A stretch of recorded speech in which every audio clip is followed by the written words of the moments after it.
What immediately tells you that a person wasn't raised right? Story 1. When a person is supposed to apologize but makes excuses instead. ETA, this is to be distinguished from those who are simply trying to give an explanation to clear a misunderstanding. The best I got from my ex was the, "I'm sorry, but I'm sorry you feel that way." I always call that out. Don't apologize for how I feel. My feelings aren't the issue. The issue is your behavior. That's what you need to be apologizing for. Try again. That only works if your feelings are valid, though. As an example, my sister once had the battery of the car die. It was in daylight in a mall parking lot at 2 p.m. on a warm summer day. She didn't know how to boost it. She called me to come boost her car. Now, this would have been a 1.5-hour expedition for me. She had booster cables. I told her to ask someone to give her a hand. She did, and it all worked out. It took her maybe 10 minutes to find someone and boost the car. She asked me to apologize for not coming to get her, but I didn't feel the need because I didn't do anything wrong. She felt upset that I didn't do it. Well, sorry you feel that way. I got yelled at a lot growing up because school taught me there are 2 kinds of apologies. One where you just say sorry and go about your day. The second was where you say something like, "I thought X would happen, but didn't realize Y would also happen. I'll make sure it doesn't happen again," along with saying you're sorry. Basically, identify why you did the thing wrong and outline how you'll not mess up like that again. My parents did not like that. I was very confused for years when trying to say I knew what I did was incorrect and that I wouldn't do it again, just to be yelled at more for making excuses. I think that's what drove me to my maybe 10-year period of sarcastic, "Well, that's too bad," non-apologies. Story 2. When they talk badly about someone who hasn't done anything wrong behind their back. I've seen coworkers talking behind the back of new employees and drawing conclusions about every aspect of their life. Like, you've seen that person for 3 days, you motherfricker. And you know they're doing the same thing about you. Some twats I used to work with had the following conversation with me. "Oh, sweetie, you deleted my print job from the copier." "No, I didn't." "Yes, you did." "No, I didn't." "Well, it's broken now, so..." "Wait, it's broken? You think that might be the reason and not me?" I found out from someone she was talking crap. I think she thought I was disrespectful or something. Her and her office buddies are the same people who passed around a book about being a good Christian wife, too. What would Jesus do? Be passive-aggressive gossip, of course. I hate that. I had a couple of coworkers greet this guy called Bob one day. Dude was filling in for someone else, and they seemed so happy to see him. But then when he left, I heard nothing but, "Oh, don't you think Bob is terrible at his job?" And, "Oh, he's such a waste of time." Thing is, they weren't even working with him. I was. In fact, he was better than the person I usually worked with. The person I usually worked with would take freaking forever to do anything. Bob was very fast, and still managed to produce good results. It genuinely seemed like they were just jealous that he wasn't as slow as the rest of them. Dude was so nice as well. You know how when you look at photos of Santa, he looks very jolly and just a fun guy to be around? That was Bob. Story 3. Littering. I was out and about with someone who'd been a friend since childhood. We were in her pickup, and she would just chuck stuff into the truck bed to accidentally blow out. It was one of the first things that made me realize that maybe she's not the kind of person I want to be friends with. I will never understand how people think it's okay to let others clean up after them unless the circumstances are extraordinary. I had a coworker once who I got really bad vibes from, just trashy. And lo and behold, one day she dropped a big gulp-sized container on the ground, and instead of picking it up, was gonna just let it chill there, and I had to ask her to pick it up. She did, but if I hadn't said anything, she would have just left it there. It made me so mad. When I was in my 20s, I saw a man take a drink of his Coke and leave it on the ground next to his vehicle door and then drive off. He had to circle back to exit the parking lot, so I picked the Coke up and tossed it in his truck bed. He got out in a rage and came at me. I pointed out that he passed a trash can, purposefully left it on the ground, and that littering was a $500 fine. I pointed to a camera in the parking lot, and he drove off. Story 4. People who dump refrigerated grocery products on random aisles. This freaked me out one day when I was buying a case of water and found a case of rotting hamburger meat. I work in a grocery store. The best one I saw was someone ordering a hot pizza from our pizza station, which is made to order, then abandoned it in the cooler with the refrigerated take-and-bake pizzas we have. I get finding stuff from our service case abandoned. It's already cold, and our prices are much higher than some people think. Last abandoned item I found was a $20 container of our fresh fruit salad, which comes in pre-cut. But the pizza station has set menu prices.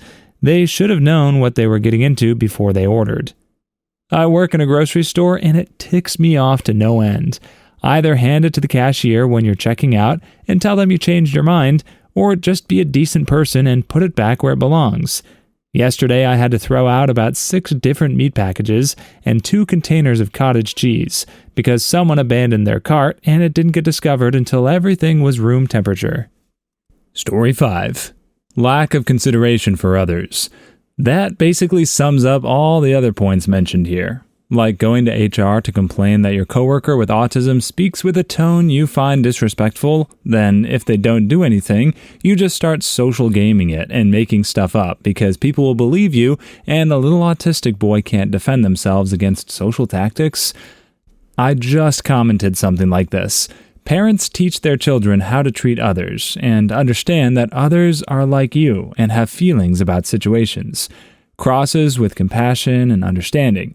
I've realized that most of these comments are just personality traits and maybe legit mental issues that may not be linked to parents, but this is 100% of mom and or dad. Imagine blaming parents because someone grew up and decided to say, "Frick people, I'm tired of y'all," after gaining enough life experience to accurately form that opinion. You can blame parenting for a lot, but somehow you picked one of the few things that require context to determine if parenting is even in the discussion for potential root causes. Story 6. Some pretty small things that tell me everything. Cutting the line when you clearly see people waiting in front of you. Disrespecting servers or cashiers. Not holding the door for someone who's directly behind you or coming towards you. Dropping an empty fast food bag or soda cup casually out a car window. Leaving the table you were eating in a food court or a fast food restaurant or any restaurant a disaster. Leaving the shopping cart in an unideal location if a cart corral is nearby. Disrespectful behavior towards people just doing their job is a huge red flag for me. I've turned down second dates due to how they treated the waitstaff. Aside from being a polite and courteous human being because it's the right thing to do, you should never mess with people who handle your food. Story 7. Finding cruelty funny. Pranking people is usually just cruelty recorded. A good prank should result in everyone laughing, the person being pranked included. If the victim of the prank isn't laughing and enjoying it upon reveal, then it's straight up bullying.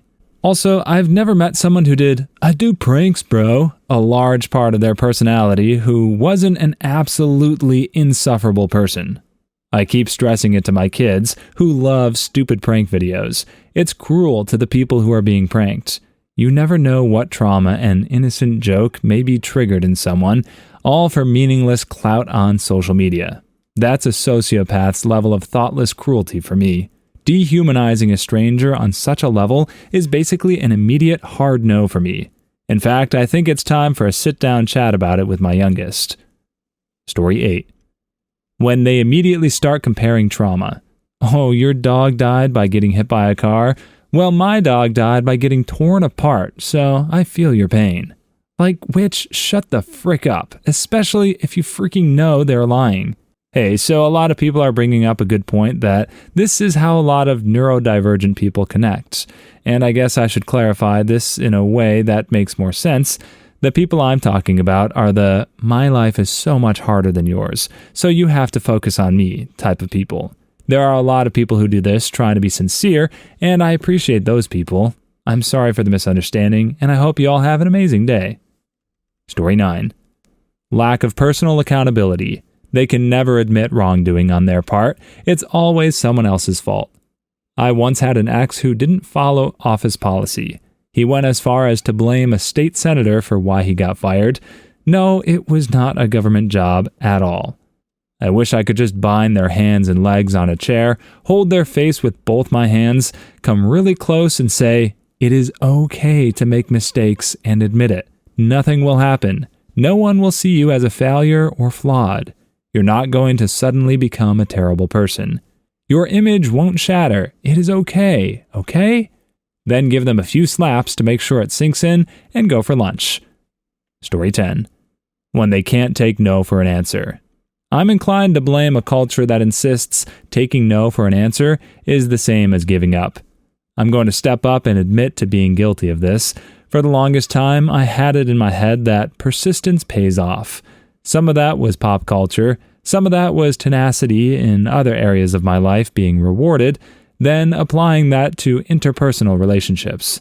Older and wiser me, though, is more along the lines of learning to let go. It's still a struggle, though, working against that original conditioning. Story 11.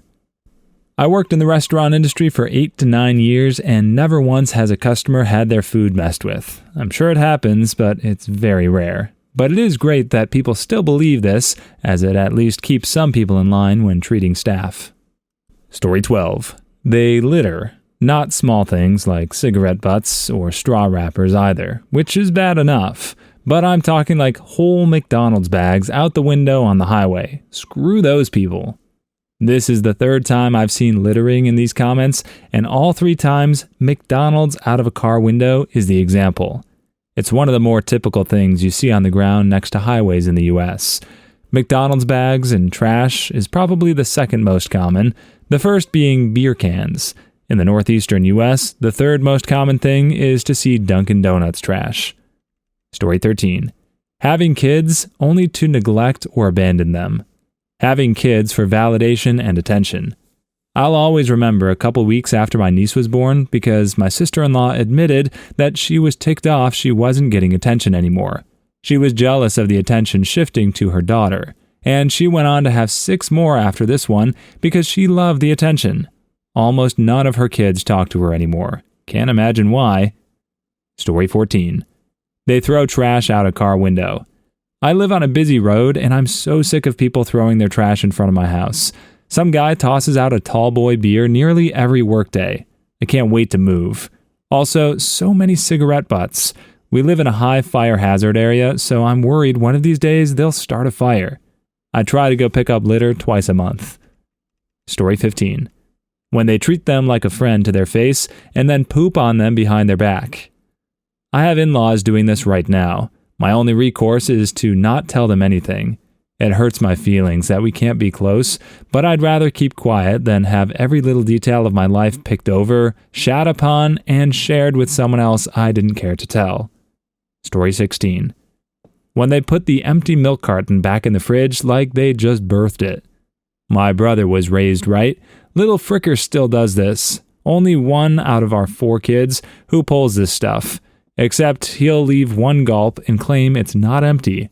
Or he'll put the Raisin Bran Crunch back in the pantry with literally 10 flakes and half a raisin. No clusters. No clusters. Story 17. Lack of self-awareness. Making everything about them, talking over others, dismissing other people's opinions, general lack of respect for shared spaces. Putting their dishes away, hanging wet towel back on rack. Hanging a wet towel back on the rack? Like the towel bar in the bathroom that's there to dry towels? Story 18. When they belittle someone for one of their interests or hobbies. Very few things make me as upset when someone is telling another person or a group of people about one of their passions and someone puts them down or makes fun of them for it.